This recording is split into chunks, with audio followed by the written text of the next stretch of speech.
nag-away kami. Iniwan ko siya dito.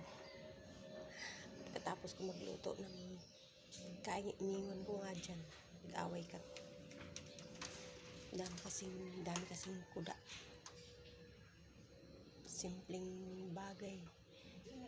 Pinapalaki niya. Iniwan ko. Bahay ni nanay guys, di ako makatagal. Grabe init. Parang sinusunog sa impyerno yung bahay niya. Kaya nagmamadali ako lumalayas dyan. Hindi makatiis na paka-init. Nagbubuwisit ako sa init yung bahay niya. Tapos pagpaliguan mo yan siya, ang dami niya pang chichi-purichi, kung ano-anong nilalagay niya.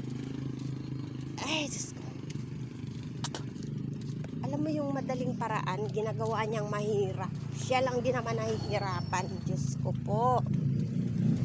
Gagawin ko dyan sa matanda. Tingnan mo nga yung pamilya niya, hindi makatiis sa ugali niya. Tayo pa kaya? Ibang tao. Naawa tayo, andun na yung awa. Andun na yung awa. Pero yung ugali niya talaga, nung Lunes talagang iniwanan ko siya. Pagkaluto ko ng sinaing na at pagkain niya, talagang iniwanan ko sa lamesa. Kumain siya mag-isa. Hanggang nainis ako dahil nagkasagutan na naman kami. Maliit na bagay. Nagpuputok ng butsi yung maliit na bagay. Ganun kasi ugali. Ako daw ang negative. Siya ang negative. Hindi nakakaintindi. Baka negative ko raw. Hindi ko naman siya sinasagot-sagot. Pag tama siya, pag sumusobra na siya, at saka wala na sa tama, wala na sa alay, at talagang sumasagot ako.